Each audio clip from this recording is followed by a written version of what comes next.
اقرأ أخيا ورتل القرآن اصبح بصوتك اسمع الأكوان اقرأ كلام الله داوي نفوسنا لنحس في أعماقنا الإيمان.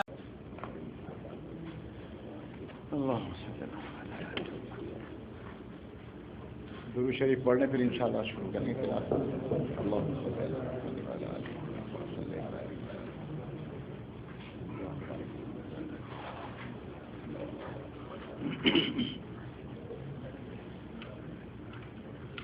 بسم الله الرحمن الرحيم. أعوذ بالله من الشيطان الرجيم. أعوذ بالله من الشيطان الرجيم. بسم الله الرحمن الرحيم. بسم الله الرحمن الرحيم. ولا تنكحوا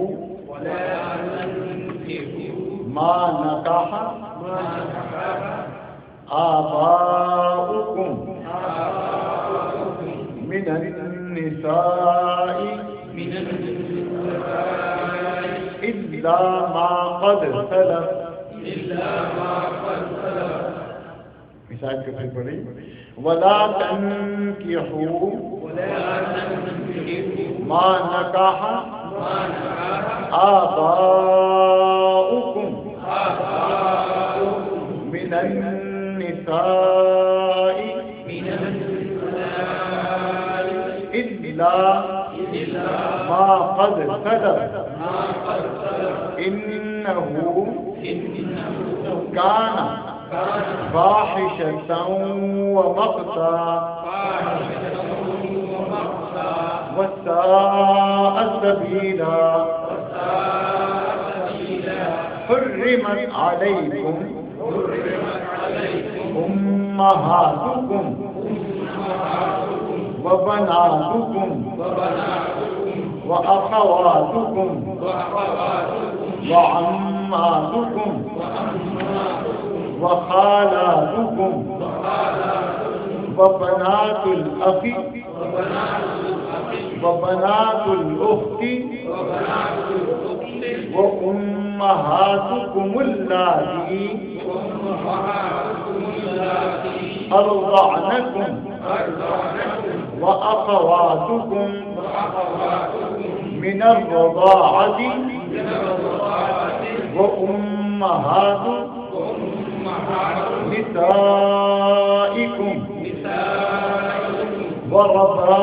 وربائبكم اللاتي في حجوركم من نسائكم اللاتي دخلتم بهن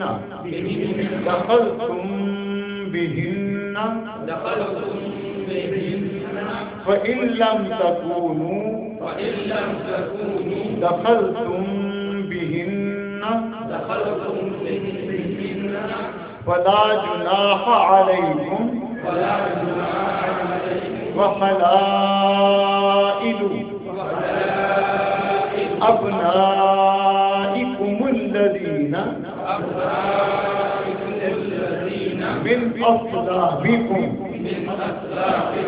وأن تجمعوا بين الأختين إلا ما قد سلف إن الله كان غفورا رحيما. والمحصنات من النساء إلا ما ملكت أيمانكم كتاب الله عليكم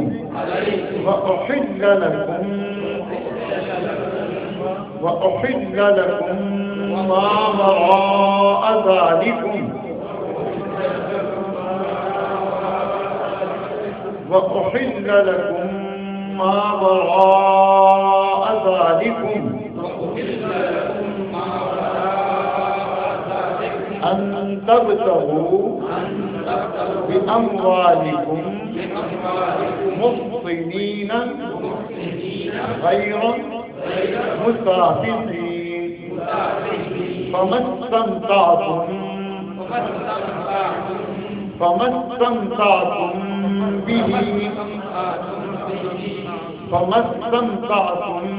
به منهن فآتوهن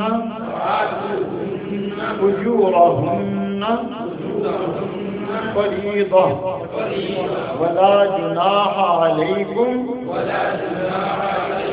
فيما تراضيتم به من بعد الفريضة إن الله كان عليما حكيما. یہ آیات سورہ نساء کی ہیں اور سورہ نساء کی ان آیات کو انشاءاللہ ترجمہ پڑھیں گے اور بہت ہی ہر آیت قرآن کریم کی بڑی اہم اور امپورٹنٹ ہے، لیکن اس آیت کے اندر بہت سے اہم مسائل کو بیان کیا گیا ہے جو انشاءاللہ اس کو عرض کروں گا. میں سب سے پہلی بات ذہن میں یہ رکھ لیجیے کہ نبی کریم حضرت محمد رسول اللہ صلی اللہ علیہ وآلہ وسلم جو آپ نے اعلان نبوت فرمایا، اس وقت میں جو پورے عرب کا حال تھا وہ یہ تھا کہ سب سے زیادہ مظلوم اور سب سے نعوذ باللہ بیکار چیز عورت ذات تھی، جو شاید پاؤں کی جوتی کی بھی کوئی قدر ہوتی ہے وہاں اس کی بھی قدر نہیں تھی. اور طرح طرح کے ظلم ہوتے تھے.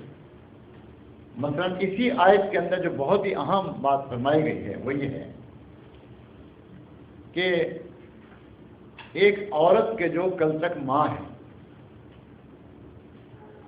بلکہ ایک شخص کا انتقال ہوا، اس کے چند بیوی ہیں، تو جب میراث تقسیم ہوتی تھی تو بیویاں بھی میراث میں تقسیم ہوتی تھی، جس کو اللہ نے فرمایا وَلَا تَرِثُ النِّسَاء، عورتوں کو میراث نہ بناؤ. یہ کوئی تقسیم ہونے کی چیز ہے نہیں. اور جب تقسیم ہوتی تھی تو جو کل تک ماں کہلاتی تھی اس سے شادی کر لیتے. کتنی بڑی بات ہے.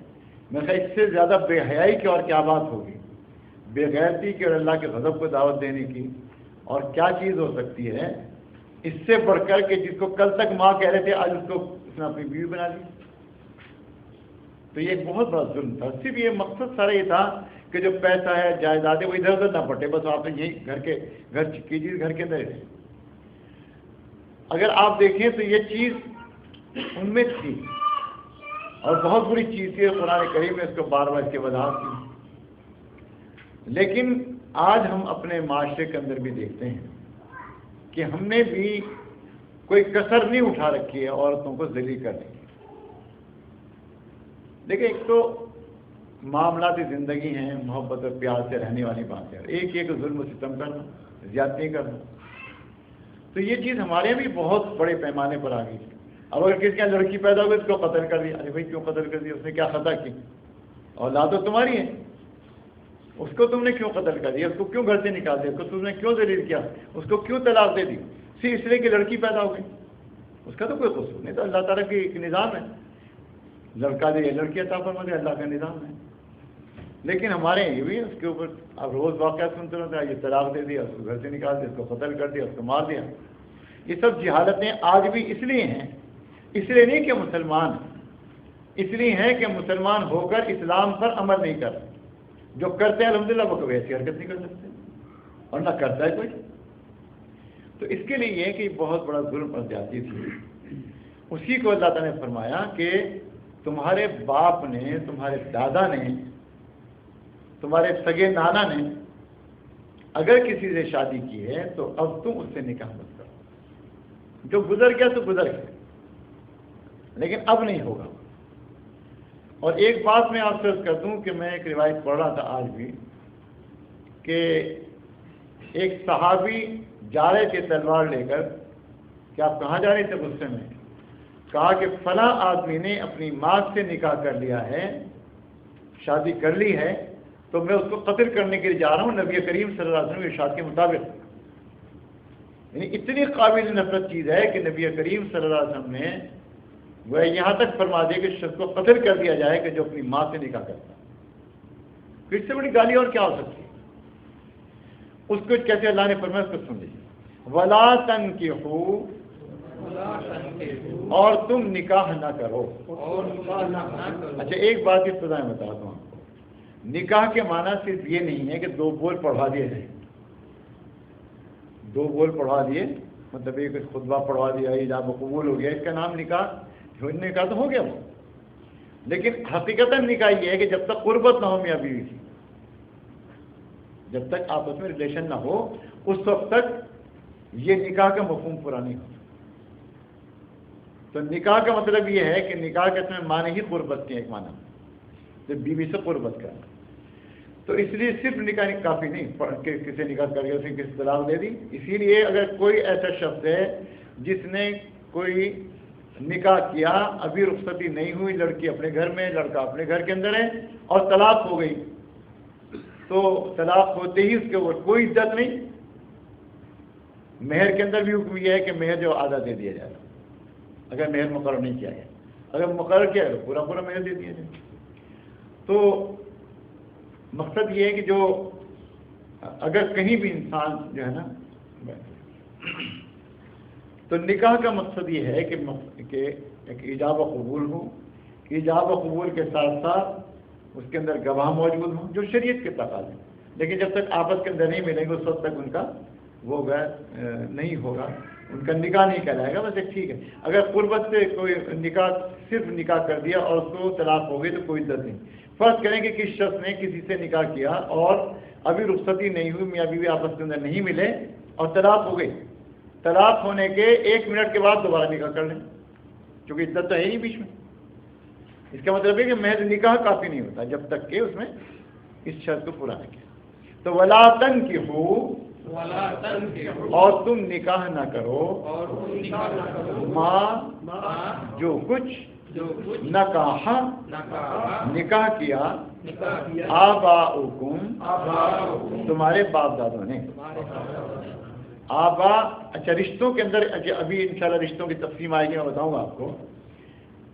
اس کے اندر یہ ہے کہ جتنے رشتے اوپر ہوتے ہیں ڈائریکٹ اور جتنے رشتے نیچے ہوتے ہیں ان کا ایک ہی حکم ہوتا ہے۔ مثال کے طور پہ اگر عام اس سے ہٹ کے ذات میں بات کروں کہ مثلا کوئی شخص زکوٰۃ اپنے باپ کو دے دے تو زکوٰۃ ادا نہیں ہوگی، دادا کو دے دے زکوٰۃ ادا نہیں ہوگی، سگے نانا کو دے دے زکوٰۃ ادا نہیں ہوگی، اپنے بیٹے کو دے دے، بیوی کو دے دے، پوتے کو دے دے، پڑپوتے کو دے دے، نواسے پڑنواسے کو دے دے، زکوٰۃ ادا نہیں ہوگی۔ اس کا مطلب یہ کہ اوپر اور نیچے کو ایک ہی ہوتا ہے۔ یہ ذہن میں رکھیے گا، ابھی انشاءاللہ تفصیل اس لیے بتانا کہ ذہن میں رکھیے گا۔ تو یہ جو جیسے زکوٰۃ ادا نہیں، اسی طریقے سے سگا نانا بھی اس میں شامل ہے، دادا کے ساتھ سگا نانا بھی شامل ہوتا ہے۔ تو اس کے لیے جب آبا کہا جائے، اب کی جمع ہے آباؤکم، تمہارے باپ دادا، اس میں باپ بھی آ گیا، دادا بھی آ گیا، دادی بھی آ گئی، نانا بھی آ گیا، نانی بھی آ گئی، سگے جو رشتے کے نانا وہ نہیں، سگے رشتے جو ہیں اس میں آئے، یہ اوپر نیچے کے رشتے برابر ہوتے ہیں، ذہن میں رکھیے گا۔ تو وَلَا تَنْكِحُوا، اور تم نکاح نہ کرو، ماں وہ کے نکاح نکاح کیا، آباؤکم تمہارے باپ دادا نے، من النساء عورتوں میں سے، الا سوائے ماں وہ کے قد سلف جو یقیناً گزر گیا۔ سلفات کے معنی گزر، جو گزر گیا تو گزر گیا، اللہ اس کو معاف کرنے والا، امرہ الی اللہ، اس کا معاملہ اللہ کی طرف ہے۔ لیکن اصل چیز یہ ہے کہ اب کوئی نہیں کرے گا جس نے تمہارے باپ دادا نے اس سے نکاح کیا، تم نکاح نہیں کرو، ایک ٹھیک ہے نا۔ اور جو 3 جملے 3 الفاظ آئے ہیں وہ اتنے سخت ہیں کہ باقی ایسا آدمی واجب القتل ہونا چاہیے۔ انہو بے شک وہ یعنی نکاح کرنا، بے شک وہ کان ہے فاحشتن فحش بے حیائی بے غیرتی، و مقتن اور ذلت کی چیز، اللہ کے عذاب کی چیز۔ مقتن ایک مصدر ہے عربی کے اندر جس کے معنی ہوتے ہیں بہت ہی ناگوار چیز، ناجائز چیز، حرام چیز۔ تو اب دیکھیں الفاظ، انہو بے شک وہ، کان فاحشتن ہے بے حیائی بے غیرتی، و مقتن اور ناگوار یعنی اللہ کے عذاب کو دعوت دینے والی چیز۔ اگر میں اس کا ترجمہ یہ کروں مقتن کا کہ اللہ کے عذاب کو دعوت دینے والی چیز، وساء اور برا ہے، سبیلا راستہ، بہت ہی برا راستہ، بہت ہی بے غیرتی ہے، بہت ہی اللہ کے غضب کو دعوت دینے والی ہے کہ جس سے تمہارے باپ دادا نے نکاح کیا ہو تم اس سے نکاح کرو۔ یہ آیت پوری ہوگی، ایک آیت۔ اچھا، اب جو بیان کیا جا رہا ہے وہ رشتوں کے متعلق ابتدا کے اندر میں بتا دوں۔ آپ نے ہمیشہ ایک بات سنی ہوگی محرم، کہ بھئی ہمارا محرم ہے، یہ محرم نہیں ہے، تو محرم کہتے کس کو؟ جن سے کبھی نکاح نہیں ہو۔ اچھا، اس کی پھر تھوڑی تفصیل، کون کون سے رشتے ہیں جن سے نکاح کبھی نہیں ہو سکتا؟ وہ ہیں 7 رشتے۔ کتنے رشتے؟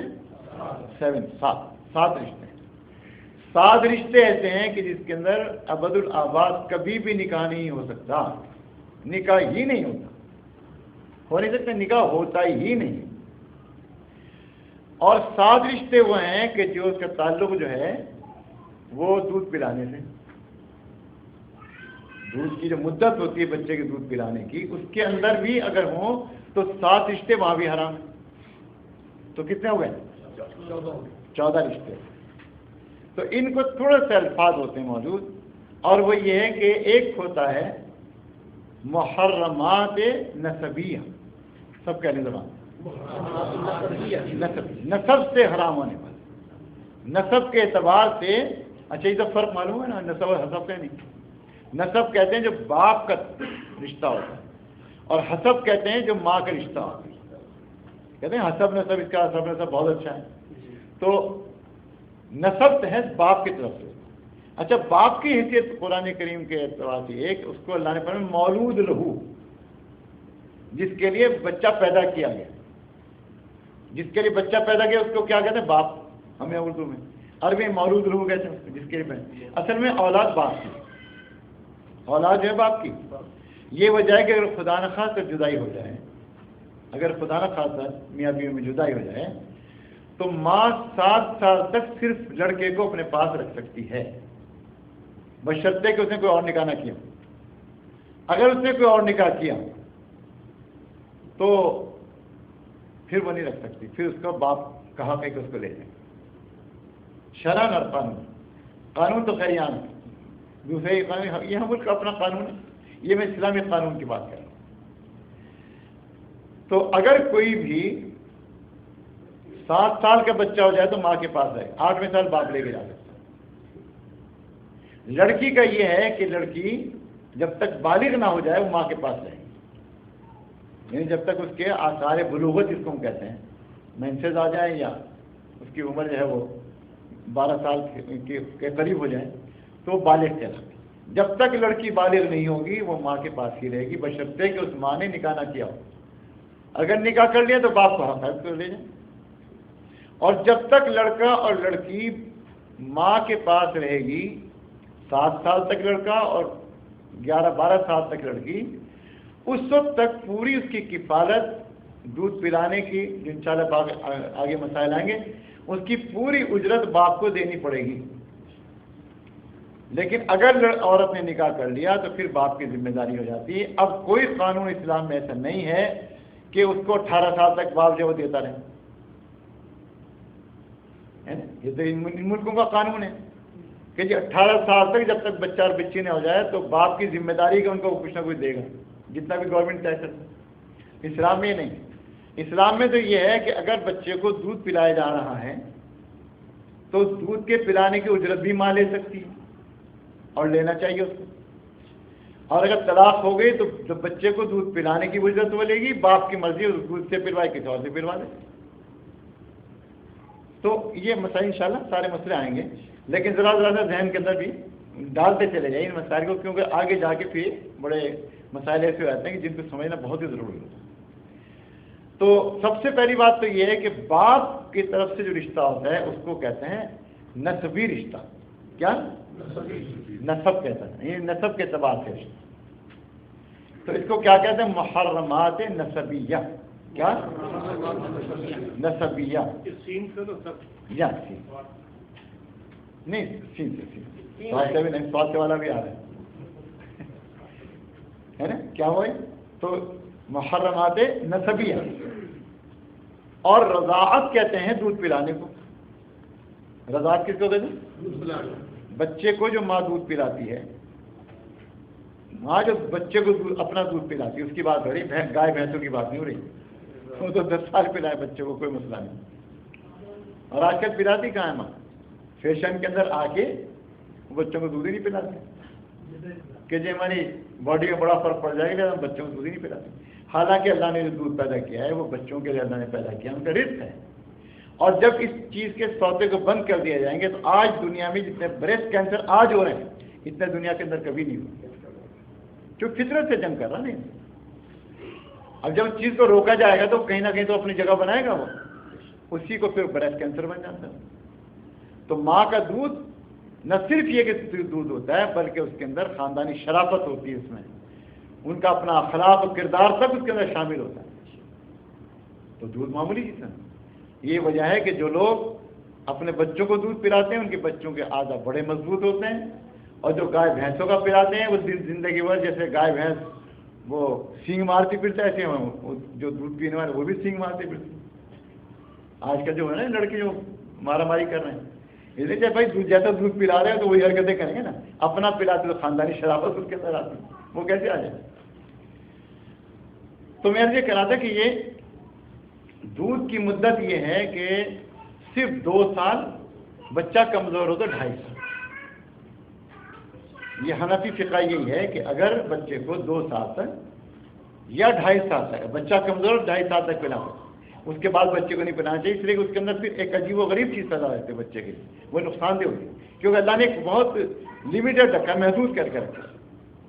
تو اگر مدت رضاعت کے اندر بچے نے دودھ پیا ہو تو یہ ہے.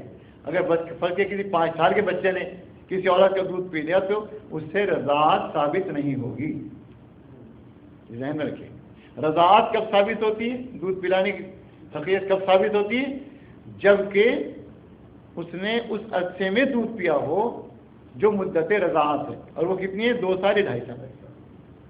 3 سال کا بچہ پیے گا تو رضاعت نہیں ہوگی. ٹھیک ہے نا.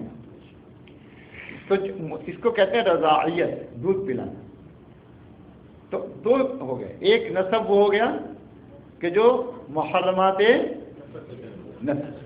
محرمات نسبیہ، اور دوسرا جو ہے وہ محرمات رضاعیہ، رے ضاد الف عین یہ ہے رضاعیہ، مدت رضاعیہ، رے ضاد الف رضاعیہ. تو محرمات نسبیہ، محرمات رضاعیہ. اچھا ایک اور ہے محرمہ یعنی حرام، اور وہ ہے سحریہ. اب آ گیا سواد، کیا ہے میں نے نسل سین سے اب سواد آ گیا. سحری، سواد، ہاں جو ہے ہے رے، یہ اور ہے سحریہ. جو نکاح سے چیز پیدا ہوتی ہے، جو نکاح سے رشتہ پیدا ہوتا ہے، جیسے ساس کا رشتہ ہے مثلا، اس کو سحریت کا رشتہ کہتے ہیں. تو اب 3 چیزیں ہو گئی جو یاد کرنے کی، اور پکا یاد کر کے آنا اگلی دفعہ، ٹھیک ہے نا. سب سے پوچھوں گا میں، نہیں سب سے کہ میں نے کیا سب سے پوچھوں گا تو اگلی سب بھاگ جائیں گے کہ پتہ نہیں مجھ سے پوچھ لیں، بے عزتی خراب ہو جائے گی. جیسے کہتے ہیں نا تو بے عزتی خراب ہو جائے گی. میں نے کہا بے عزتی خراب تو ہونے کے لیے ہوتی ہے. یہ تو اچھا تو 3 قسم کی محرمات ہو گئے. محرمات نسبیہ کئی، محرمات رضاعیہ، اچھا محرمات صہریہ، سواد نہیں صہریہ، صہریہ نہیں، وہ سحری نہیں، سواد سے وہ سین والی سحری نہیں، وہ کھائی جاتی ہے یا کھانا دینا پڑتا ہے. صحیح، یہ 3 ہو گئے. اچھا اب سب سے پہلے سن لیجیے کہ ابھی تمام ترجمہ آیات کے اندر ترجمہ، ان آیات کا ترجمہ آ جائے گا. 7 وہ رشتے جو محرمات نسبیہ ہیں، سب سے پہلے اس کے اندر آ جاتی ہے کون؟ ماں. اور ایک بات یاد رکھیے، ماں ہر حال میں ماں ہو. ماں کا رشتہ وہ ہے، سالی کا رشتہ تو یہ ہے کہ اگر ایک بہن مر جائے تو سالی بیوی بن سکتی ہے، لیکن ماں ماں ہی نہیں. ساتھ ہمیشہ ساس ہی کہلائے گی، وہ ماں ہی ہوگی اس کی. اسی طریقے سے جس کے لیے ماں کا رشتہ آ گیا وہ ماں ہی رہے گی. اگر اللہ نے فرمایا کہ ازواجہ امہاتہم، کہ حضور اکرم صلی اللہ علیہ وسلم کی بیوییں امت کی مائیں ہیں، تو مائیں ہی ہیں قیامت تک کے لیے مائیں. اور اگر کوئی ان کے خلاف بات کرتا ہے تو وہ اپنی ماں کو گالی دیتا ہے. نہیں سمجھے بات؟ چلیں اسے تشریح نہیں کرنا. ماں کو گالی کوئی نہیں دیتا. مر جاتا ہے آدمی غیرت کے اندر کہ میری ماں اور میرے باپ کو تمہیں کیوں ایسا کہہ دیا، لیکن لوگ کیا کیا باتیں کرتے ہیں. ماں ماں ہوتی ہے، ماں ماں ہی رہتی ہے ہمیشہ. حضور کی بیوی ہمیشہ ماں ہی کہلائیں گی، ہمیشہ ام المومنین کہلائیں گی، وہ مومنوں کی ماں کہلائیں گی. جس کو یہ ناز ہو کہ میں مومن ہوں، اس کو اپنی ماں کی عظمت عزت بھی کرنی پڑے گی. اگر وہ عزت نہیں کرتا، اگر کوئی حضرت عائشہ صدیقہ رضی اللہ عنہا کی عزت نہیں کرتا تو بڑے بے غیرت انسان، اپنی ماں کو برا بھلا کہہ رہے ہوں. خیر یہ تو ایک نیا مضمون، میں کسی طرح اسی لیے میں ذرا بچ کے چل رہا ہوں. تو ماں ماں ہوتی ہے، سگی ماں ہو. اچھا ایک اور بات ہو، سوتیلی ماں ہو، جس سے آپ پیدا نہیں ہوئے.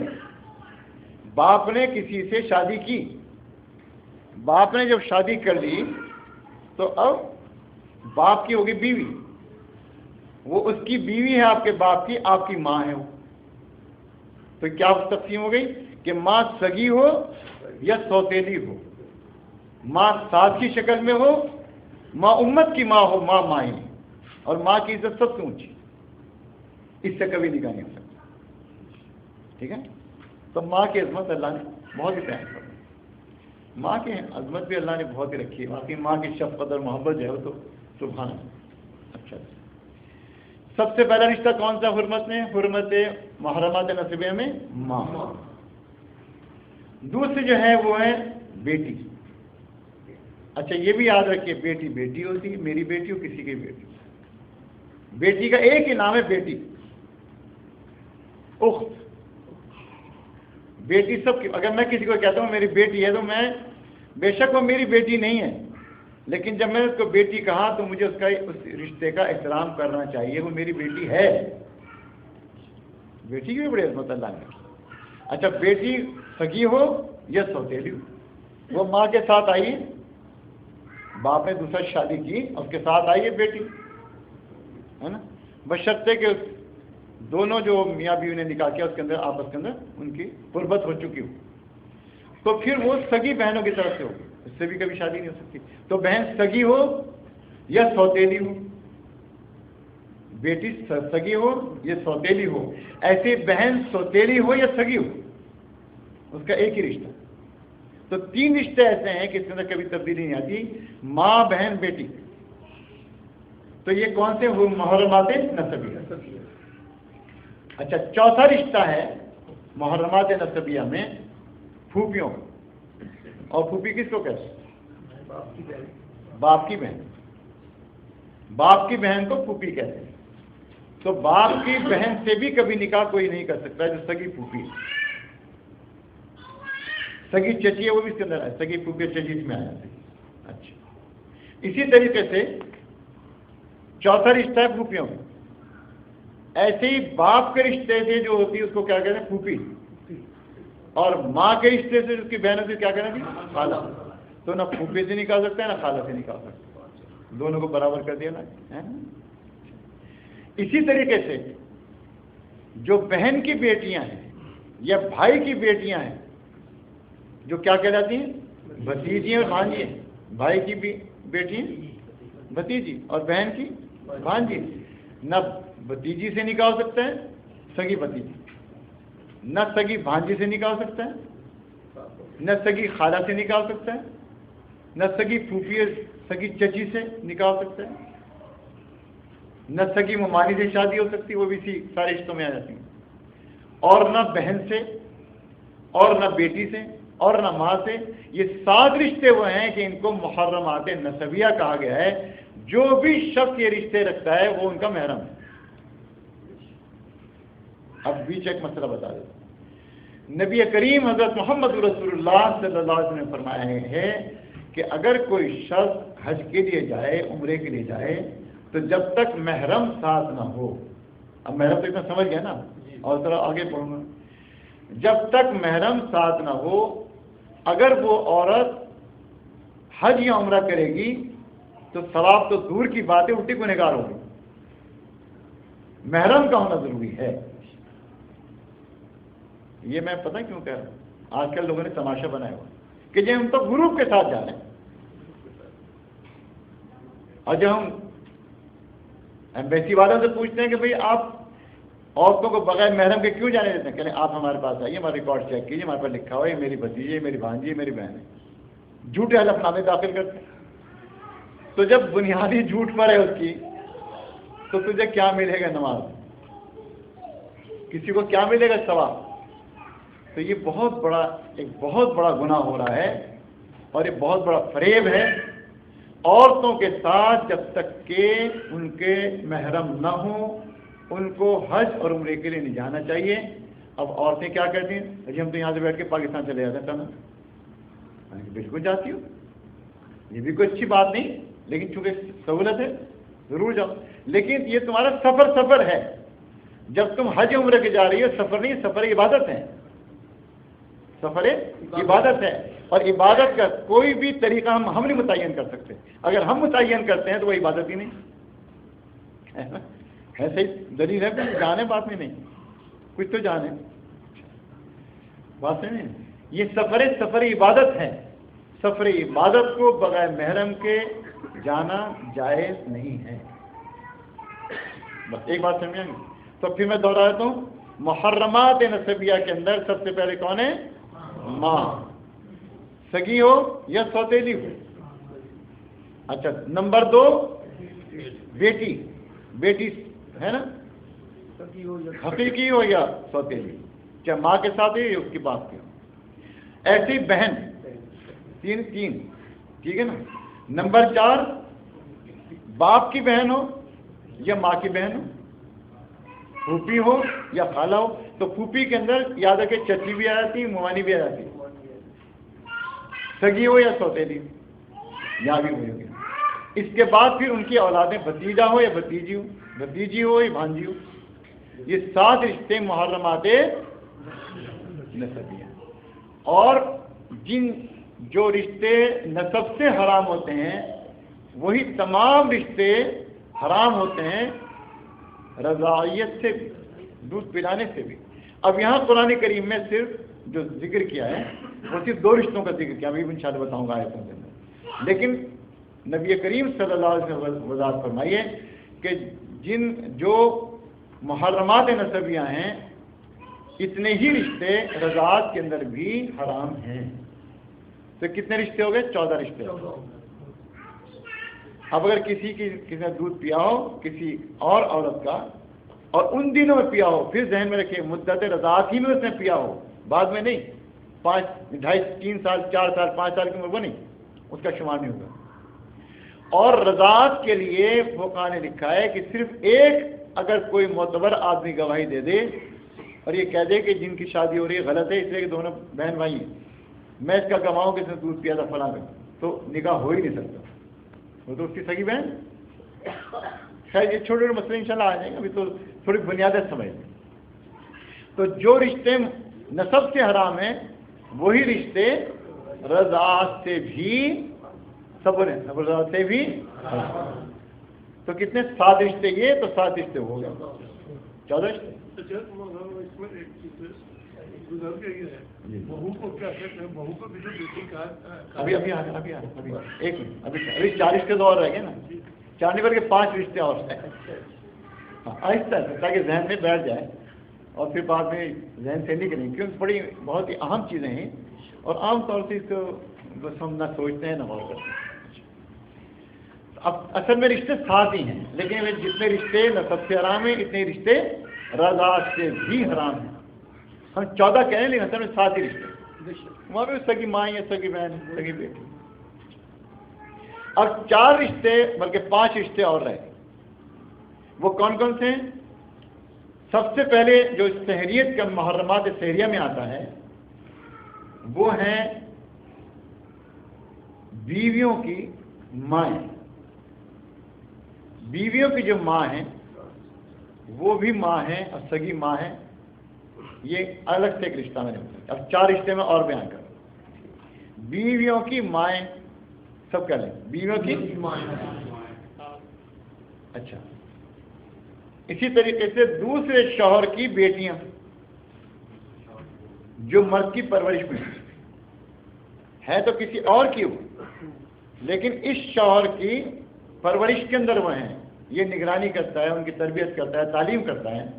تو ایسی لڑکیوں کا بھی جو ہے وہ بھی دوسرے شوہر کی بیٹیاں ہیں جو مرد کی پرورش کے اندر ہیں، ان سے بھی نکاح حرام ہے.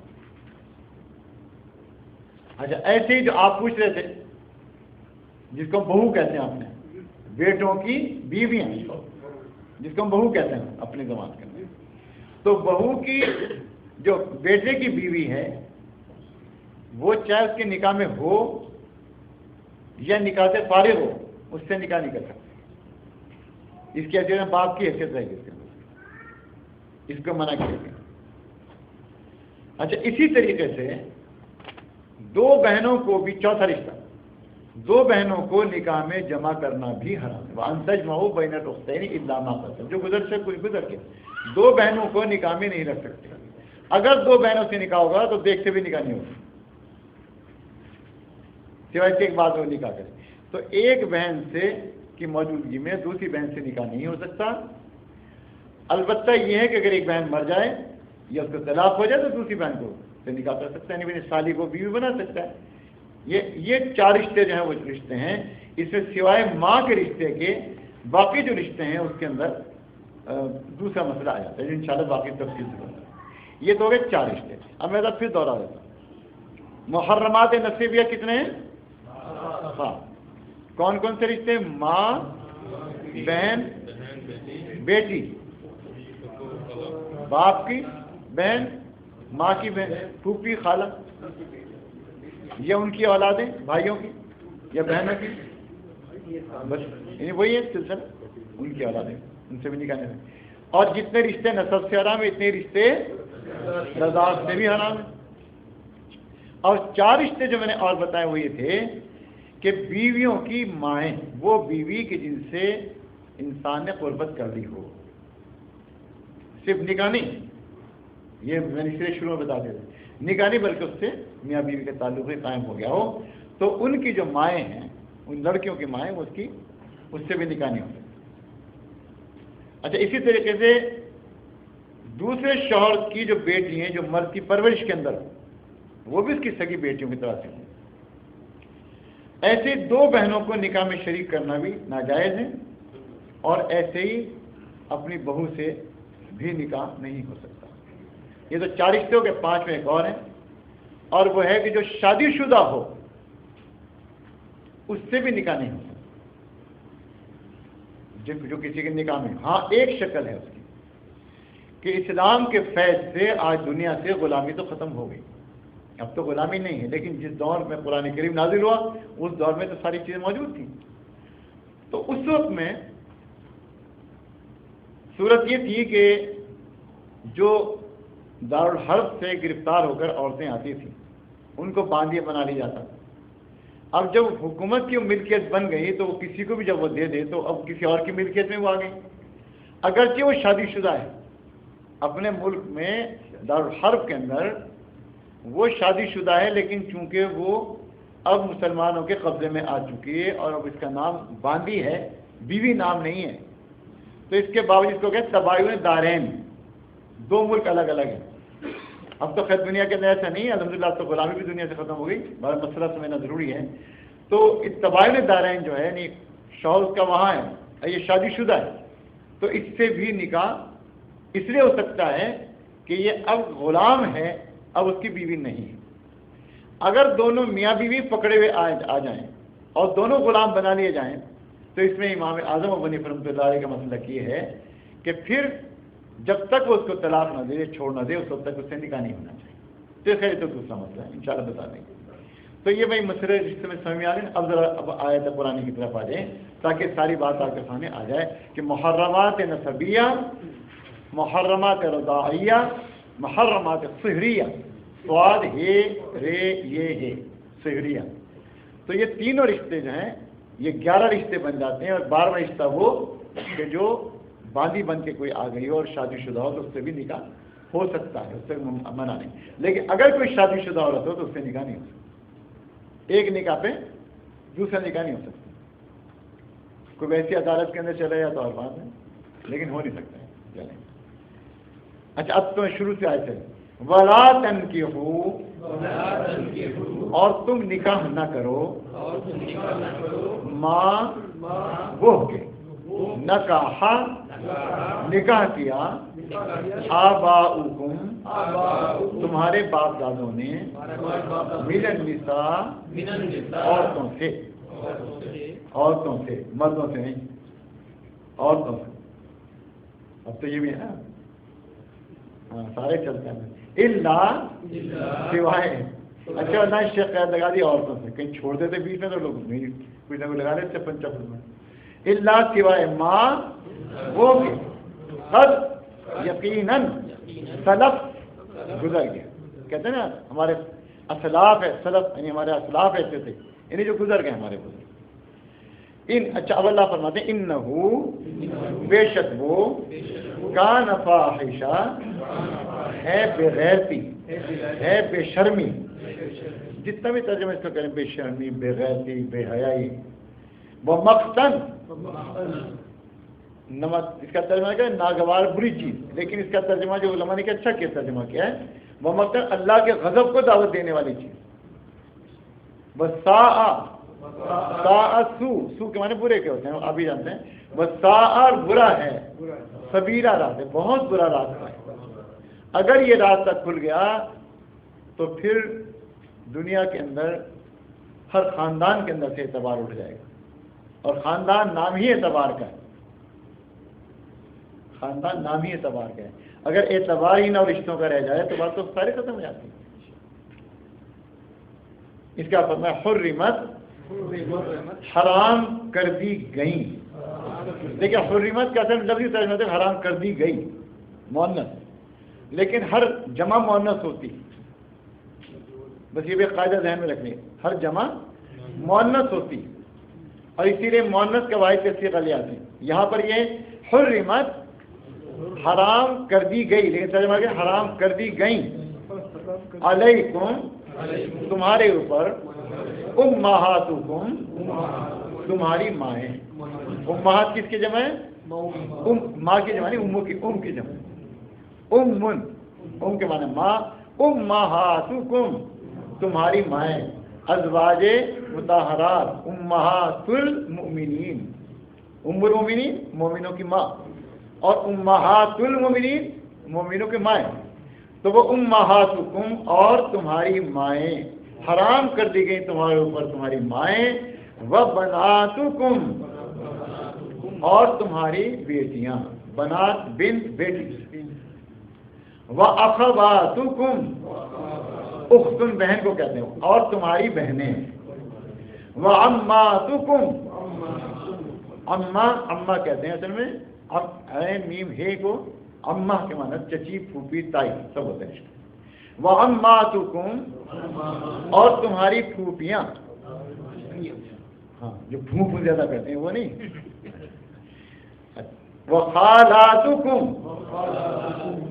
اور تمہاری خالائیں، خالہ ماں، وبنات الاخی،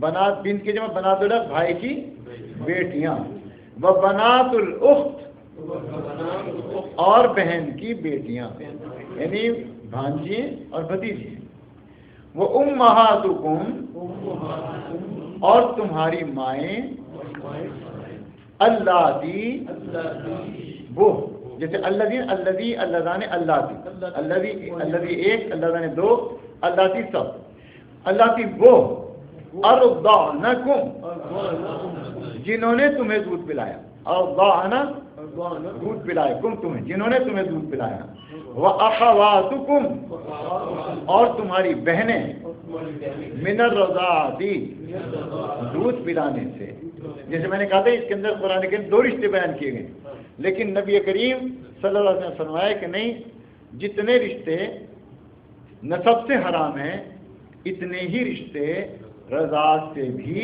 حرام ہیں، ٹھیک ہے؟ تو وَأَخَوَاتُكُمْ اور تمہاری بہنیں رضاعت سے ہے نا، دودھ پلانے سے، وہ امہات اور مائیں، نسائکم تمہاری عورتوں کی، اردو میں کیا کہتے ہیں؟ سانسیں نہیں، یہ تو کہہ دیتے ہیں جس کے سامنے سانس لینا دشوار ہو، خیر تو ایسی نہیں ہوتی، سانسیں نہیں، سانسیں، اگر کسی کو نظر آؤ تو کبھی سانسیں کی شروع کر دیتے ہیں۔ اچھا نا، امہات نسائکم اور تمہاری عورتوں کی مائیں یعنی تمہاری ساسیں، وربائبکم ربیبہ کی جمع، ربیبہ کہتے ہیں جو کسی کی پرورش میں ہو، وربائبکم اور تمہاری وہ بیٹیاں، کیونکہ آگے حجور کا لفظ آ گیا تو اس لیے میں اس کا ترجمہ یہ کیا رہا ہے، وہی جو پرورش کے اندر ہوں لیکن زیر پرورش، اللہ کی وہ، فی حجورکم جو تمہارے سپرد ہوں، حجر کہتے ہیں یعنی مطلب بغل کو جو تمہارے ہوں، میں نے تمہارے زیر پرورش ہوں، تو امہات نسائکم تمہاری ماؤں کی، تمہاری بیویوں کی مائیں، وربائبکم اللتی فی حجورکم اور تمہاری وہ لڑکیاں جو تمہاری پرورش میں ہو، من نسائکم تمہاری بیویوں میں سے، تمہاری عورتوں میں سے، لیکن کون سی عورتیں؟ اللاتی وہ کہ دخلتم کہ تم نے قربت کی ہو، بہن ان کے ساتھ، دخلتم دخول یعنی جن سے تم نے میاں بیوی جیسا تعلق قائم کیا ہو، تو ابھی اس ترجمہ ایسے چلیں گے، وہ عورتیں کہ جن سے تم نے قربت حاصل کی ہے، ان کی وہ بیٹیاں جو تمہاری پرورش کے اندر ہیں، ان سے بھی نکاح حرام ہے، وَرَبَائِبُكُمُ اللَّتِي فِي حُجُورِكُمْ مِن نِسَائِكُمُ اللَّاتِي دخلتم بِهِنَّ،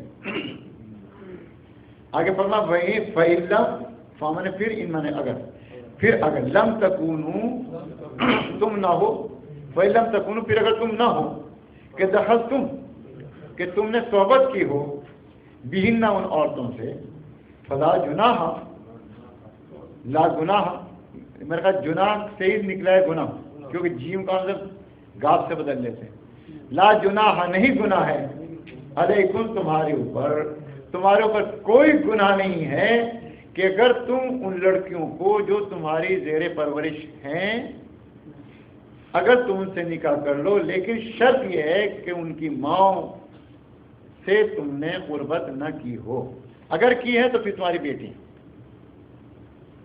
یہ شرط لگا، بات آئی نا، کچھ فلائی تو نہیں کرے نہیں آگے، آپ تو قربت کا لفظ استعمال کر رہے ہیں، اس سے بہتر نہیں ہے کہ صحبت کا لفظ استعمال کریں، کوئی نہیں، خواتین بیٹھی سمجھتے نہیں، قربت سے اس کو تو سب سمجھتے ہیں، معاملہ کلیئر نہیں ہوتا، دیکھیے نا صحبت میں ہر معاملہ کلیئر، ایک آدمی قریب بیٹھ گیا بیٹھا ہوا ہے تو وہ بھی تو صحبت کرنا ہے، جیسے ہم آپ کے سامنے بیٹھے ہوئے، یہ قربت نہیں ہے، یہ غربت ہے۔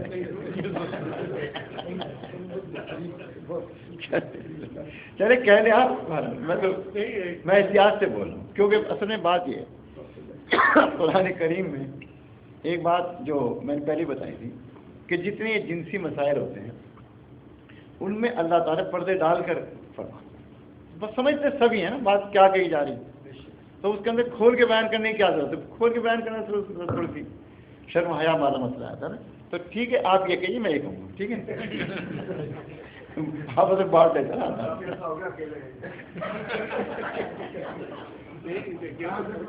بھائی پرسنل ہو گئی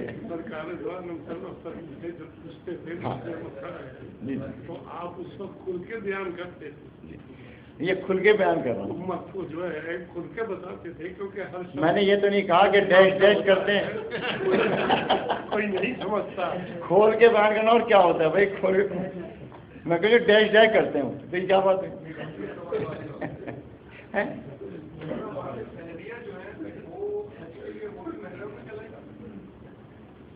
نہیں اس کے مطلب میں بتاؤں اس کو نہ بھی چھیڑے انہوں نے ترجمہ رہ جائے گا، ابھی تو اس مسئلے سے نہیں بننا، بہت بڑا مسئلہ۔ اچھا جناب، تو اللہ پھر تمہارا ترجمہ کریں، وہ امہات نسائکم، اور تمہاری بیویوں کی، تمہاری عورتوں کی مائیں، تمہاری بیویوں کی مائیں، یہ بھی ہاں، وربائبکم، اور تمہاری وہ ربیبہ، وہ یعنی وہ زیر پرورش، اللہ یہ لڑکی ترجمہ کرو، وہ لڑکیاں، اللہ وہ کہ فی حجورکم، جو تمہاری نگرانی میں ہیں، من نسائکم، تمہاری عورتوں میں سے، اللہ کی وہ عورتیں کہ دخل تم نے صحبت کی ہے بہن، نہ ان سے، اب تو خوش ہیں چلیں،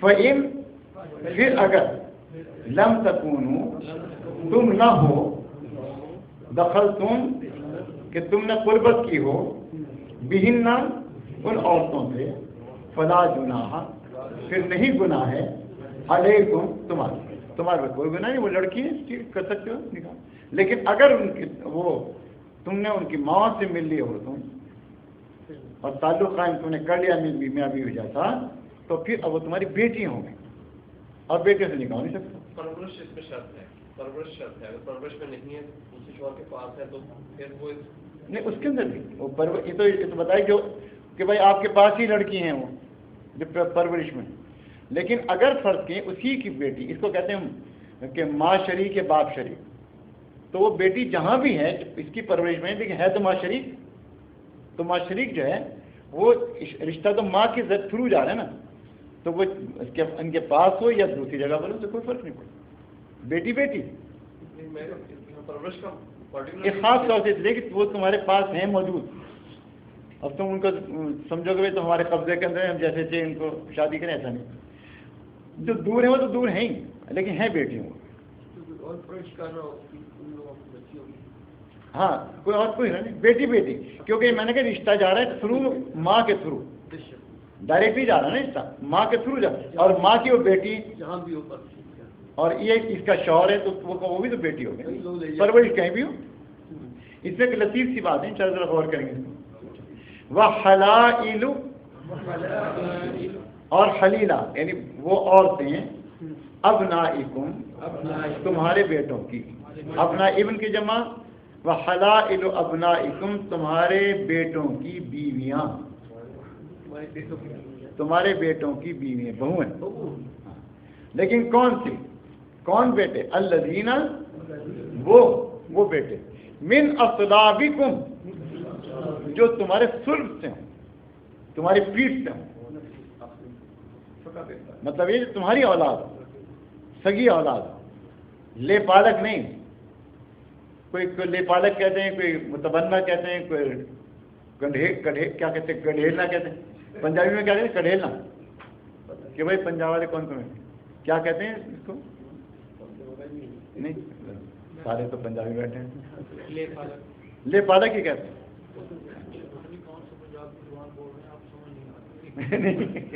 نہیں میں پوچھ رہا ہوں کہ وہاں آپ کیا کہتے ہیں، یہی کہتے ہیں، متبنہ کہتے ہیں، آپ ہاں وہ تو خیر عربی کا لفظ متبنی، جس کو متبنی سے بیٹا بنا لیا گیا. اب آپ کو معلوم ہے نا کہ نبی کریم صلی اللہ علیہ وسلم نے حضرت زید ابن حارثہ رضی اللہ عنہ کو اپنا بیٹا بنا دیا، اور اس زمانے طریقہ یہ تھا کہ جس کو بیٹا بنا لیتے تھے وہ وراثت میں بھی شریک ہوتا تھا، یعنی سگے بیٹا ہوتا تھا. اسی لیے جب حضور صلی اللہ علیہ وسلم نے حرم شریف کے اندر تمام کفار کے سامنے یہ فرمایا کہ آج سے زید میرا بیٹا ہے، تو ان کو پھر لوگوں نے زید ابن محمد کہنا شروع کر دیا. زید ابن محمد صلی اللہ علیہ وسلم انہوں نے اپنے باپ کا نام نکال دیا حضور کو کے نام کو، اس میں حضور کے بیٹے بن گئے وہ. پھر آپ نے اپنی پھوپھی زاد بہن سے ان کا نکاح کر دیا حضرت زینب رضی اللہ تعالیٰ عنہ سے. تو ایک شور مچ گیا کہ بھائی آزاد کردہ غلام ہے، اور حضور نے ایسا کر دیا، حالانکہ حضور تو فرق مٹانا چاہتے ہیں غلام اور غیر غلام کا، لیکن وہ تو عادی نہیں تھے نا ان چیزوں کے.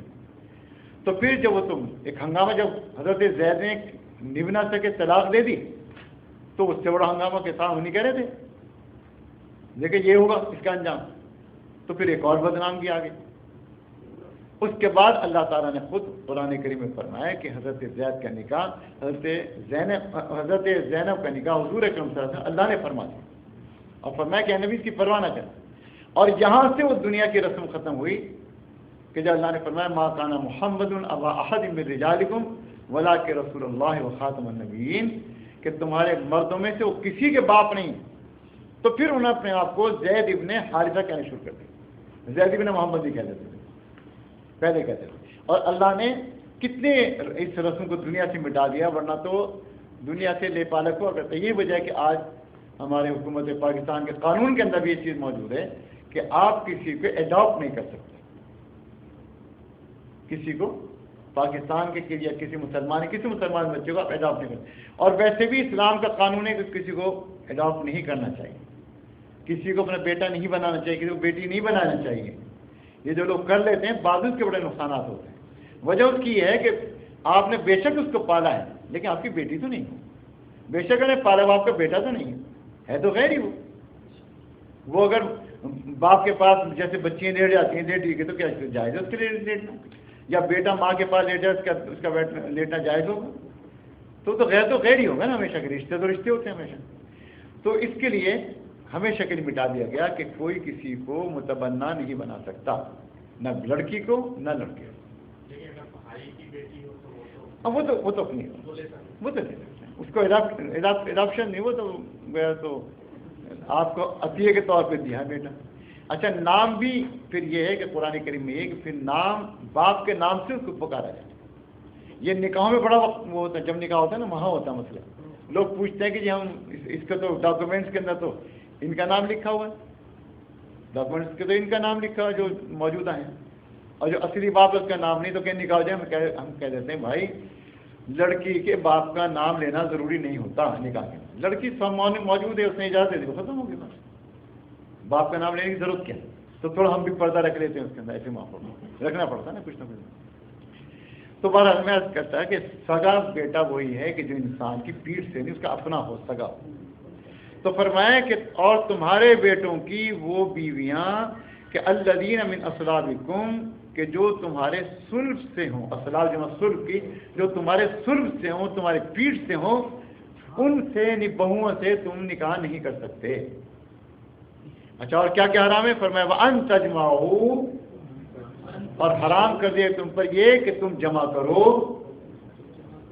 بین الاختین، دو بہنوں کے درمیان، یعنی اس نکاح کو دو بہنوں کے درمیان تم جمع کرو.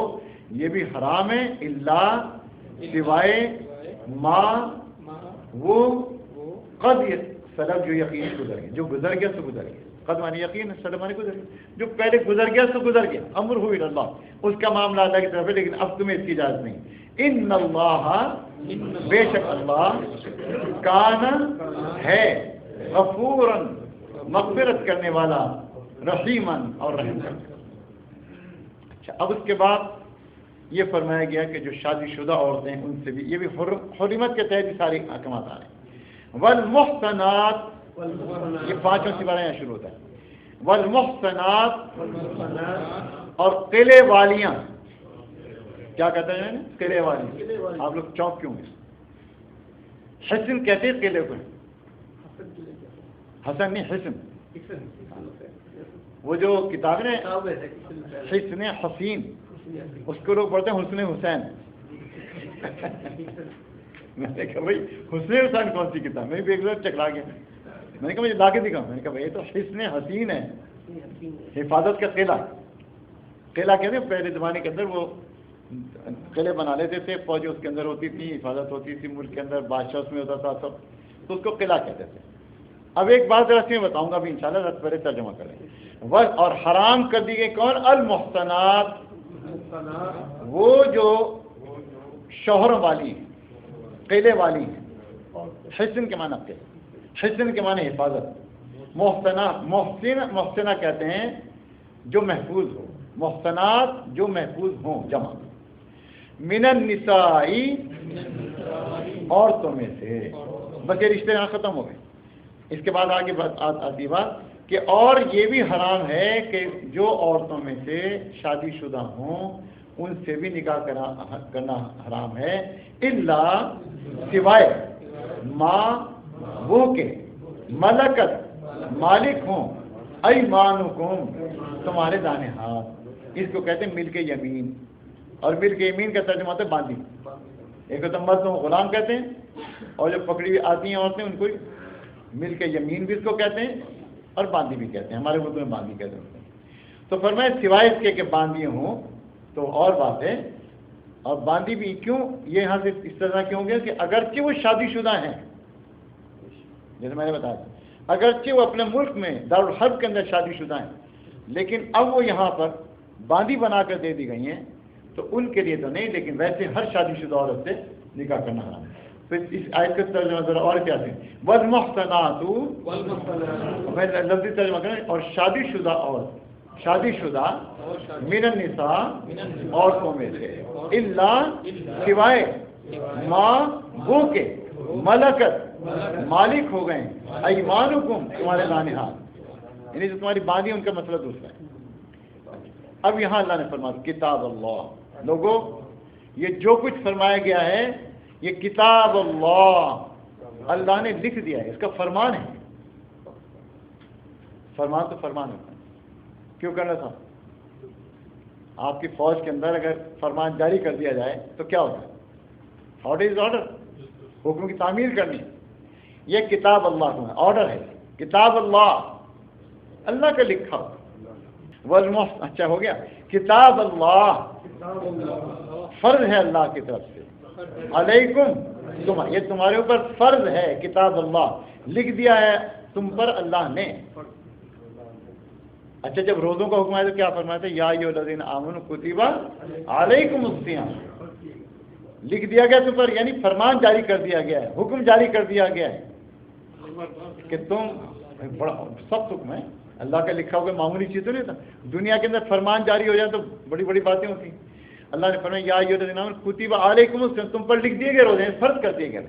وہی فرض کرنا یہاں بھی ہے، کتاب اللہ فرض کر دیا اللہ نے علیکم تمہارے اوپر، وَأُحِلَّ اور حلال کر دیا گیا، لکم تمہارے لیے، ماں وہ کے وراء علاوہ ہو، ذالکم ان کے علاوہ جو ہے اللہ نے تمہارے لیے جتنے رشتے بتائے ہیں، ان رشتوں کے علاوہ جو بھی ہے اللہ نے ان کو تمہارے لیے حلال کر دیا ہے، اللہ نے فرض کر دیا ہے۔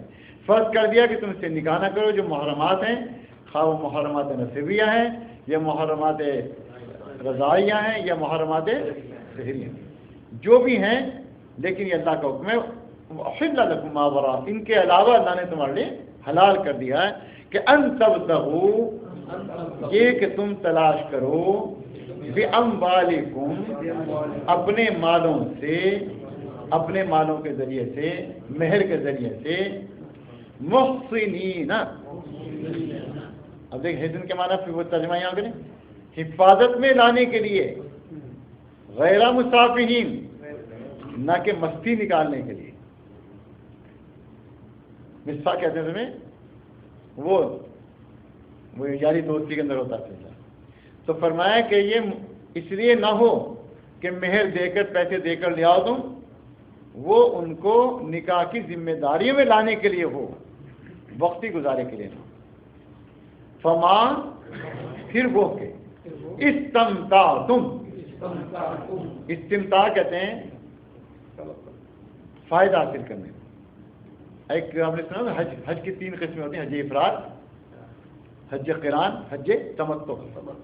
تمتع معنی کیا؟ فائدہ حاصل کرنا، ایک وقت میں عمرہ اور حج کا دونوں کی نیت آپ کر رہے ہیں تو اس کو حج تمتع۔ قران کے معنی یہ کہ اس طریقے سے ملا کے کرنا کہ پھر جب احرام باندھ لیا عمرے کا تو اب جب تک حج نہ ہو جائے اس کو احرام ایک ہی احرام رہے، جب احرام بیچ میں ٹوٹ جائے اس کو تمتع کہتے ہیں، اور جو وہیں کے رہنے والے باندھتے ہیں ان کو حج افراد کہتے ہیں۔ تو تمتع معنی فائدہ حاصل کرنا، تو استمتاع اسی سے آتا ہے۔ اور کوئی گناہ نہیں تمہارے اوپر فیما اس میں کہ اچھا ہاں سوری فمستمتعتم، پھر جو تم نے فائدہ اٹھایا بھی اس کے ساتھ، من ہننا، ان سے، ہننا کی ضمیر اور مؤنث کی طرف جاتی ہے، ان عورتوں سے، فآتوہنہ، پھر دو تم ان کو، اجورہنہ، ان کا مہر، فریضہ، جو بھی فرض کر لیا، جو مقرر کر لیا ہو، ان کا اجور، اجر جو ہے وہ آپ کو دینا ہے۔ ولا جناح، اور کوئی گناہ نہیں ہے، علیکم، تمہارے اوپر، فیما، اس میں کہ تراضیتم، تم آپس میں راضی ہو جاؤ، بھی، جس کے ساتھ، من بعد الفریضہ، مقرر کرنے کے بعد۔ یہ انشاءاللہ جب ابھی آگے جا کے مہر کا ذکر آئے گا تو اس میں میں تفصیل بتاؤں گا، یہاں صرف اتنا اشارتاً کہہ دوں کہ نکاح کرنے کے لیے تو 2 گواہ شرط ہیں، 2 مرد ہوں یا ایک مرد اور 2 عورتیں ہوں، گواہ ہو جائے گی، گواہی ہو جائے گی، ہے نا۔ نکاح کے لیے گواہی شرط ہے، لیکن گواہی کے بعد سارے معاملات پرسنل رہتے ہیں، بھائی اتنا جملہ رکھے جائیں، یہ میں نے ذاتی معاملے ہو جاتے ہیں۔ اب اس میں جب ذاتی معاملہ ہے تو اس میں کسی بھی گواہی کی ضرورت نہیں ہوتی۔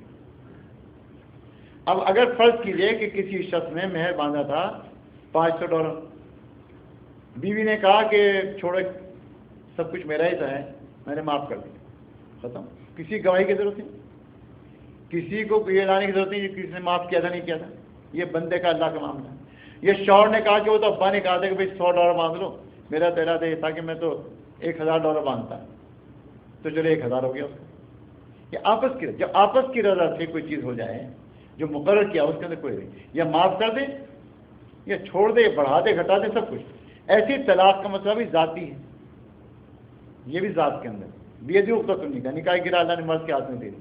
انشاءاللہ بر وقت آگے مسئلہ آئے گا، اس میں آپ کو بتاؤں گا کہ اس کا مقصد کیا ہے، کیوں عورت کو اس کا ہاتھ نہیں دیا گیا طلاق کا، مرد کو کیوں اس کا دیا گیا، تو یہ انشاءاللہ وضاحت کر دیں۔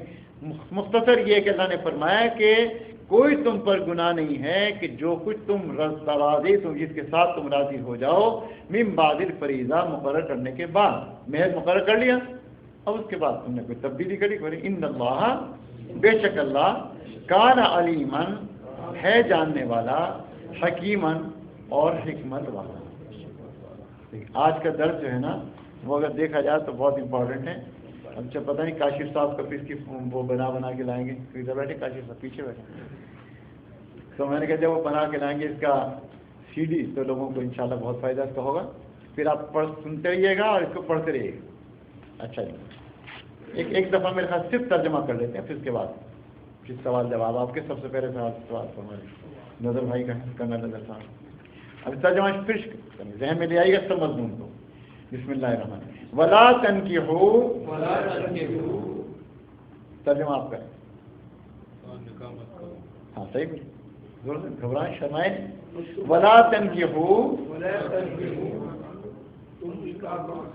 نہیں صرف نکاح نہ کرو، ماں جو کچھ نکاح، نکاح کیا، آباؤکم، تمہارے باپ دادا، من النساء، اور الا، سوائے، ماں وہ کہ قد سلف، جو گزر کے انہو، بے شک وہ، بے کانا فاحش، ہے بے حیائی، ومقتن، شدید ناگواری، اللہ کے غضب کو دعوت دینے والی، وساء سبیلا اور بدترین راستہ. حرمت حرام کر دیا گیا، یہ کر دی گئی، علیکم تمہارے اوپر، امہاتکم تمہاری مائیں، و بناتکم اور تمہاری بیٹیاں، و اخواتکم اور تمہاری بہنیں، و عماتکم اور تمہاری پھپھیاں، چاچیاں، کیا چاچیاں، تائیاں، سب لگا. ہاں آنٹی، انگلش میں صحیح آنٹی کا دے. وہ خالاتکم اور تمہاری خالائیں، خالے نہیں خالائیں، خالی تو ہوتی ہیں. اچھا خالہ جو ہے ماں ہی ہوتی ہے اس کی. ایک دفعہ نبی کریم صلی اللہ علیہ وسلم کے پاس ایک صحابی آئے اور کیا کہ آنے بیلا میں اپنی ماں کی کیا خدمت کروں، تو گزر گئی، دنیا چلی گئی. تو آپ نے فرمایا کہ خالہ زندہ ہے؟ عرض کیا کہ جی ہاں. آپ نے فرمایا کہ آپ خالہ کی خدمت کرو. خالہ کی خدمت ایسے جیسے ماں کی خدمت کرتا ہوں. اچھا بیچ میں چلیں. وہ خالاتکم اور تمہاری خالہ ہیں، وہ بنات الاخ، بنات بنت کی جمع، اخ مانے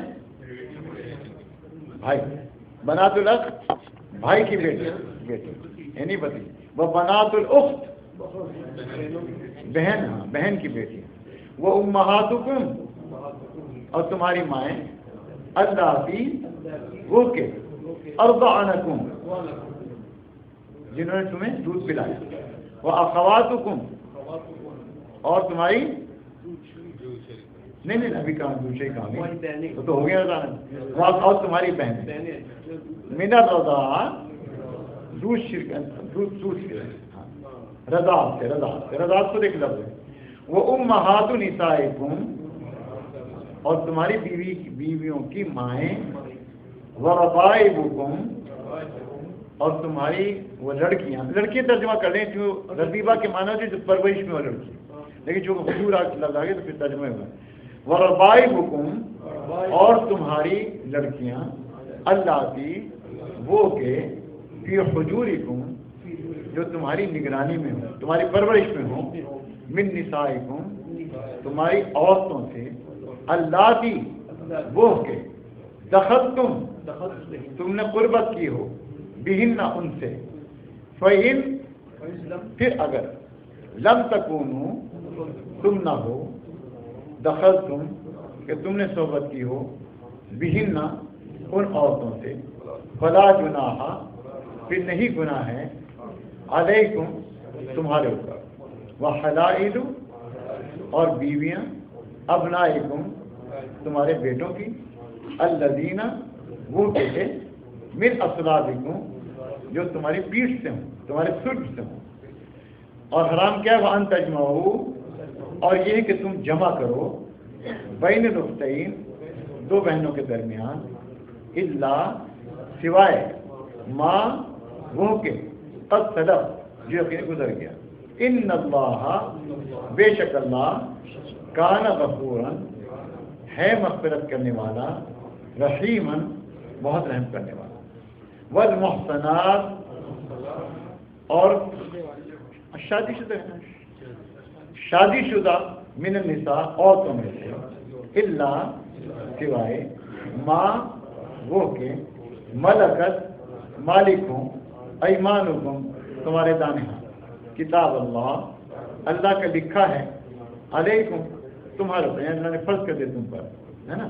وہ احل اور حلال کر دیا گیا، لکم تمہارے لیے، ما وراء جو اس کے علاوہ ہے، ذالکم ان کے، ان تبتغوا یہ کہ تم ابتغاء میں تلاش کرنا، یہ کہ تم تلاش کرو، باموالکم اپنے مالوں کے ذریعے سے، محسنین نکاح میں لانے کے لیے، غیر مسافرین نہ کہ عیاشیوں کے لیے.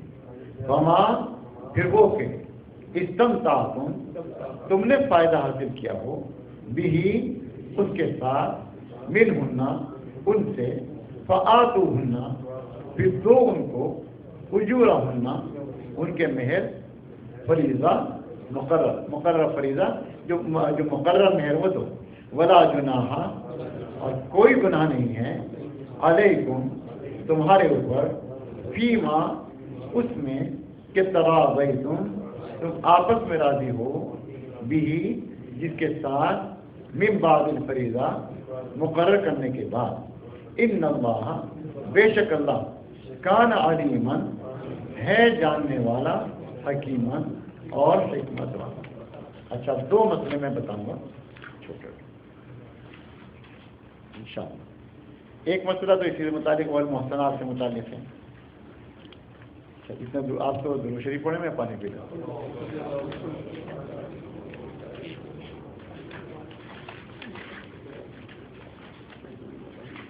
دیکھیے میں نے بتایا تھا محسنات جو یہ تو سننے کی چیز ہے تمہاری. دیکھیے محسنات کا لفظ بنا حسن سے. حسن کے معنی قلعے کے. محسنات جو قلعے میں محفوظ جس کا ہمارے یہاں کچھ مفسرین ہیں قید نکاح میں لانے کے لیے. میں نے کہا یہاں بھی لفظ قید لیا ہے. تو قید نکاح میں نہیں, نکاح کی ذمہ داری میں لانے کے لیے بڑا فرق رہتا ہے. قیدے میں نکاح مطلب کوئی قیدی ہے کوئی عورت, اور ایک ہے ذمہ داری اپنی ذمہ داری میں لے کر.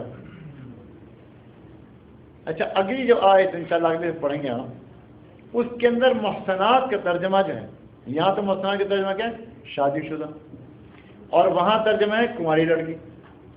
ہیں دونوں ایک لفظ محسنات. تو یہاں سے مفسرین اور بہت سے لوگ گڑبڑا. مجھے بہت دن تک جب میں نے لکھا تفسیر میں تو میں بہت سوچتا رہا, لیکن الحمدللہ انہی بزرگوں کی نخاذ فیض ہے کہ کچھ بات اللہ نے کھلوائی. اصل میں بات یہ ہے کہ اللہ نے چند آیتوں کے اندر جو 37 آیتیں ہیں ان دونوں میں ایک ہی لفظ کو کنواری لڑکی کے لیے بھی استعمال کیا اور شادی شدہ کے لیے استعمال کیا. حالانکہ لفظ ایک ہی والمحسنات والمحسنات المؤمنات اس میں آ گیا مومن. تو کیا مطلب ہوا اس کا؟ اس کے اندر علماء نے جواب لکھی ہے, میں آپ سے بات اصل میں یہ ہے عورت کے دو قلعے ہوتے ہیں. دو قلعے ہوتے ہیں عورت کے. یہ ایسا ہے قلعے وہ ذہن میں کہ جہاں سے حفاظت ہوتی ہے. ایک قلعہ ہوتا ہے ماں باپ کا اور ایک قلعہ ہوتا ہے شوہر کا. جب تک لڑکی آپ کے گھر میں ہے تو آپ کیا کرتے ہیں؟ پوری ذمہ داری قبول کرتے ہیں اور یہ کہتے ہیں مجھے دیکھو بچی کا خیال رکھنا, کہیں پڑھنے کے جاؤ بیٹا, بھائی کو بھی کہیں جاؤ بیٹا لے کے جاؤ, بہن کو چھوڑ کے آؤ کالج لے کے آ جاؤ وہاں سے, ہے نا. اور اس کے ہر چیز کا خیال رکھتے ہیں لڑکیوں کا, کیوں باپ کی ذمہ داری میں نا, باپ کے قلعے کے اندر ہے. باپ ذمہ دار ہے, ماں ذمہ دار ہے, خاندان اس کا ذمہ دار ہے. ابھی وہ باپ کے گھر کے اندر موجود قلعے والی ہے. اور جب شادی ہوتی ہے کیا کہتے ہیں ہم لوگ کہ بھائی الحمدللہ آج بڑی اچھی رات کو نیند آئی, بیٹی بھی آ کے بہت اچھی نیند آتی ہے انسان کو کہ بھائی الحمدللہ ہماری ذمہ داری ختم ہو گئی, اب شوہر جانے کا کام. اس کا مطلب آپ بھی دھکے دیتے ہیں اس کو اس کے قلعے کے اندر, اور اب شوہر کے قلعے کے اندر جب وہ آ جاتی ہے, اس سے پہلے وہ عورت کہیں بھی تھی کوئی بات نہیں تھی, لیکن اب اگر بیوی آ گئی تو وہ اتنی آنکھوں سے دیکھتا ہے کہ میری بیوی کو ٹیڑھی آنکھ سے نہ دیکھے, کوئی بری نظر سے نہ دیکھے, یہ نہ ہو. اب اس کی غیرت بن جاتی ہو کیونکہ اب اس کے قلعے کے اندر اس کی ذمہ داری کے اندر پہنچ گئی. اب یہ تو خیر بات آسانی سمجھ میں آتی ہے کہ بھائی ٹھیک ہے پہلے تو وہ باپ کے قلعے میں تھی, اب ماں شوہر کے قلعے کے اندر آ گئی. اب یہاں سے ایک مسئلہ میں بتانا چاہتا ہوں, شاید میں نے پہلے بھی دن بیان کیا ہے, اور وہ یہ ہے کہ سگے ماں باپ کا احترام کرنا قرآن کریم کی روح سے ہر مسلمان پر لازمی ہے کہ وہ اپنے ماں باپ کا احترام کرے, ان کو اف تک نہ کہے, نہ ان کو جھل کے, ان کے لیے دعا کرے, ان کے لیے نرمی کے وہ کاندھے بھی اپنے جھکائے رہے, ان کی خدمت کے لیے خوب خدمت کرے, جنت کمائے. ماں باپ کے بہت بڑا مقام اللہ نے اپنے حق کے بعد سب سے پہلے حق رکھا ہے, باپ کو ماں اور باپ کا رکھا ہے نہیں بات. بہت بڑا مقام ہے ماں باپ کا, سگے ماں باپ میں. جب اس لڑکی کی شادی ہو جاتی ہے تو پھر اب اس کے ساتھ ایک دو آدمی اور بڑھ آتے ہیں, وہ بھی اس کے باپ بھی ہوتے ہیں, ساس و سسر. وہ نہ سمجھے اپنے آپ کو ماں اور باپ, لیکن ہے تو رشتہ تو ماں اور باپ ہی کا ہے ان کا. تو شوہر کے ماں اور باپ ہیں, اس کے ماں باپ ہیں. اب رشتے بڑھ گئے. اگر اس کے دو بھائی تھے, دو بھائی ادھر تھے, اب چار بھائی اس کے ہو گئے. اگر دو بہنیں ادھر تھیں, دو بہنیں تھے, اب چار بہنیں ہو گئی. یہ رشتے پھیلتے چلے آتے. تو جب شوہر کے قلعے کے اندر یہ عورت آ گئی، اب یہاں پر ایک فرق پڑ گیا، اور وہ یہ ہے کہ سگے ماں باپ یہ کہہ رہے ہیں کہ بیٹی تو یہ کر، چونکہ اللہ نے حکم دیا کہ تم ہماری بات کو مان۔ شوہر یہ کہتا ہے تم یہ کرو کیونکہ تو تم میری ذمہ داری کے اندر ہو۔ اب یہاں ایک بڑا مسئلہ پیدا ہو گیا، ایک طرف قرآن کریم ہے اور دوسرے شوہر کی ذمہ داریاں ہیں اور احادیث ہیں، سب کچھ ہیں کہ اگر حضور فرماتے ہیں اللہ کے سوا کسی کو سجدہ کرنا جائز ہوتا تو میں ہر عورت کو یہ حکم دیتا کہ وہ اپنے شوہر کو سجدہ کریں، لیکن اللہ کے سوا کسی کو سجدہ کرنا جائز ہے نہیں بات۔ شوہر کا بہت بڑا مقام ہے۔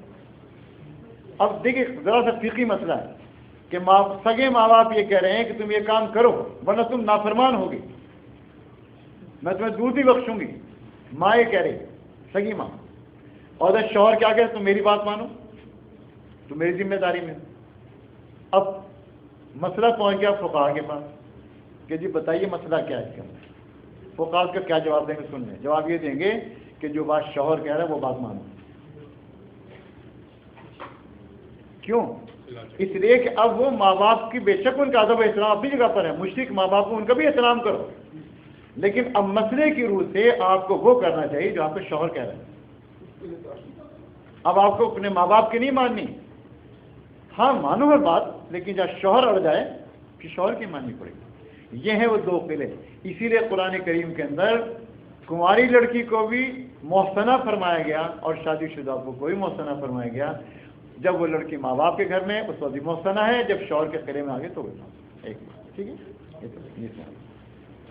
اب مسئلہ یہ ہے کہ جی لوگ ان کو وہ باندھی کیوں بنا دیتے تھے جو کچھ شادی شدہ ہیں، تو وہ چھانٹ کے تھوڑے لاتے بھائی تو شادی شدہ ہے کنواری، وہ تو ایک جنگ ہے اور جنگ کے اندر آتے تھے اور ایک طریقہ تھا عربوں کا، اور طریقہ یہ تھا کہ جو ہاتھ آ گیا وہ غلام۔ یعنی مکے کے اندر مختلف قبیلے آپس میں لڑ رہے ہیں تو وہ قبیلے اگر کسی سے لڑ رہے ہیں دوسرے قبیلے کی لڑکیاں آتا ہیں وہ باندھی بن جاتی تھی۔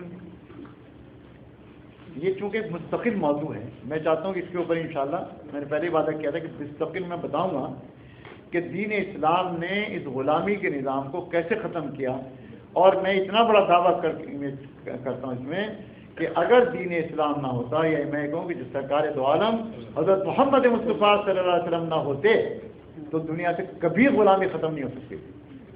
طریقے ایسے رکھے گئے کہ ایک شخص کی یہ تیس بزنس تھا، یہ تجارت تھی، لوگوں کو چھت میسر تھی۔ ایک غلام جو ہے اس کو چھت میسر ہے، کسی کے ساتھ وہ رہتا ہے، کھیت اور کھلیان میں وہ کام کر رہا ہے، وہاں اس کو تحفظ حاصل ہے، اس کی نوکری ہے، وہ کما رہا ہے، کھا رہا ہے، دکانوں کے اوپر ہے، وہ مارکیٹ کے اندر ہے، لا رہا ہے، جا رہا ہے، سب کچھ ذمہ داری ہیں۔ جس کا غلام ہے اس کی ذمہ داری کے اندر وہ موجود ہے۔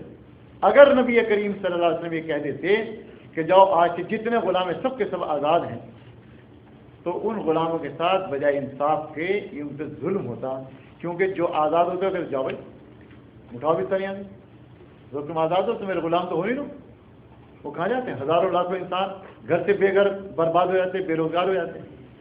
اور دوسری بات یہ کہ حضور صلی اللہ علیہ وسلم ایسا حکم نہیں دے سکتے، وجہ اس کی ہے کہ کسی کی ذاتی ملکیت کو کسی شخص کو چھیننے کا کوئی حق حاصل نہیں ہے۔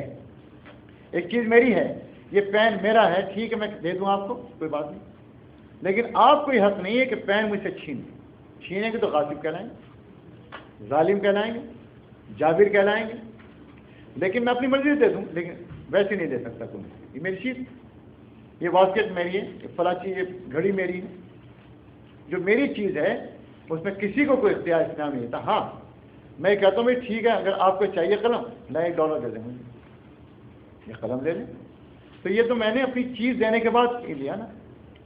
یہی اسلام نے رکھا کہ کسی غلام کو یہ نہیں کہا کہ آزاد کر دو۔ اب فرمایا کیسے؟ فرمایا سرکار دو عالم صلی اللہ علیہ وسلم نے کہ اگر کوئی تم میں سے 10 غلام خرید کر آزاد کر دے گا تو اس کو جہنم کی آگ سے نجات مل جائے گی۔ صحابہ دوڑ پڑے کہ بھائی تو بڑی آسان جنت ہے کہ 10 اب محنت کر رہے ہیں، مزدوری کر رہے ہیں، کچھ بھی کر رہے ہیں، اور جناب غلام خرید رہے ہیں، آزاد کر رہے ہیں۔ تو میں عرض کر رہا تھا کہ غلامی کو اس طریقے سے ختم کیا گیا۔ ایک میں نے مثال کئی دفعہ دی ہے اور میں پھر دیتا ہوں۔ حضرت عبد الرحمن ابن عوف رضی اللہ تعالیٰ عنہ نے جب ان سے پوچھا آپ نے کتنے غلام آزاد کیے، تو آپ نے فرمایا کہ چھوٹے موٹے سے آدمی، بڑے بڑے اعداد شمار تقریباً 30,000 غلام خرید کر میں نے آزاد کیے۔ دیکھیں دوسرے کی ملکیت پہ بھی اثر نہیں چھوڑے. اب غلام کی عمر. اب اس کے بعد دوسری بات یہ ہے کہ نبی کریم صلی اللہ علیہ وسلم نے اس رواج کو ختم کیا کہ جس نے جس باندھی کو پکڑ لیا اس کی ہو گئی, جس کو پکڑ لیا اس کا غلام ہو گیا. فرمایا نہیں, پہلے لاؤ اور امیر کے سامنے رکھو, پھر جس طرح چاہے گا اس کو تقسیم کر دے گا, چاہے گا تو آزاد کر دے گا, چاہے تو جو ہمارے جنگی قیدی ادھر ہیں ان کے بدلے میں لے لے گا. اب یہ امیر کے اوپر آئے. پھر زکوٰۃ کے اندر رکھا گیا کہ زکوٰۃ دے کر بھی کسی کو آزاد کیا جا سکتا ہو, تو زکوٰۃ دے کر کسی غلام کو آزاد کرا. تو میں نے کہا یہ تو مستقل موضوع ہے. آپ کے جو سوال ہے اس کے اوپر میں صرف عرض کروں گا کہ نبی کریم صلی اللہ علیہ وسلم نے تو اس سلسلے کو تقریباً ختم فرمایا. جن سے معاہدے تھے ان کے معاہدوں کی وجہ سے کسی کو غلام بنانا جائز نہیں تھا. تو طریقہ یہ تھا کہ صرف اس زمانے کے اندر یہ غلام جو تھا وہ ایک معیشت کی بنیاد تھی, وہ اکانومی تھی ان کی. وہ تو تباہ ہو کے رہتے ہیں اگر ان کی اکانومی تباہ ہو جاتی تو. اس لیے انہوں نے حضور نے ایسا طریقہ اختیار کیا کہ کسی ذاتی ملکیت بھی متاثر نہ ہو اور مزید کسی کو غلام بھی نہ بنایا جائے. جو آ جائیں ان کے ساتھ انصاف ہو. فرمایا جیسے تم کھاؤ تو ان کو کھلاؤ, جیسے تم پیتے ان کو پلاؤ, جیسے تم لباس پہنتے ان کو لباس پہناؤ, جیسے تم سوتے ان کو سلاؤ, ان کو انسانی مقام دو. نبی کریم صلی اللہ علیہ وسلم کے آخری الفاظ دنیا سے تشریف لے آنے کے وقت تھے وہ دو ہی لفظ تھے کہ لوگوں غلاموں کا اور عورتوں کا خیال, ان کا لحاظ, ان کے ساتھ عورتوں کے ساتھ اور غلاموں کے ساتھ بہتر معاملہ کرو. یعنی حضور آخری الفاظ آپ کے یہی ہیں اور پوری زندگی آپ نے اس کی کوشش کی. تو اس سے میں جواب دوں گا اس کو مٹایا ہے اسلام نے, لیکن اس کو جو چیز باقی تھی بہرحال وہ ختم تو نہیں ہوئی تھی, اور اسی لیے احکامات بھی آئے ہیں. اور جب احکامات آ گئے احکامات قرآن کریم میں قیامت تک پڑھے جائیں گے تاکہ وہ ایک تاریخ کے طور پر پڑھے جائیں گے, اس وقت ایک حقیقت کے طور پر پڑھے جاتے ہیں. تو یہ اچھا آپ دعا کر لیتے ہیں. اللہم صلی علی سیدنا مولانا محمد وعلی آل سیدنا مولانا محمد وبارک وسلم. الہ العالمین یہاں جو کچھ اللہ سنا گیا ہے پڑھا گیا ہے اللہ اپنی رحمت خاص اس کو قبول و منظور فرما, اور اللہ میں قرآن کریم سمجھنے کی, پڑھنے کی, عمل کرنے کی توفیق عطا فرما. الہ العالمین ہمیں کتاب و سنت کے مطابق زندگی گزارنے کی توفیق عطا فرما. اللہ سب کی مشکلات اور پریشانی کو دور فرما, بیماروں کو شفا عطا فرما, جو سے رخصت ہو گئے اللہ ان کی مغفرت فرما. اے اللہ اس محفل کے اندر اس کلاس کے اندر برکت نصیب فرما, اور جس نے جو کچھ سیکھا ہو اے اللہ اس کو سیکھنے کو قبول و منظور فرما اور اس کے دل کا اس کو نور بنا دے. ربنا آتنا فی الدنیا حسنۃ وفی الآخرۃ حسنۃ وقنا عذاب النار. وصلی اللہ تعالی علی خیر خلق محمد وعلی آلہ وصحبہ اجمعین.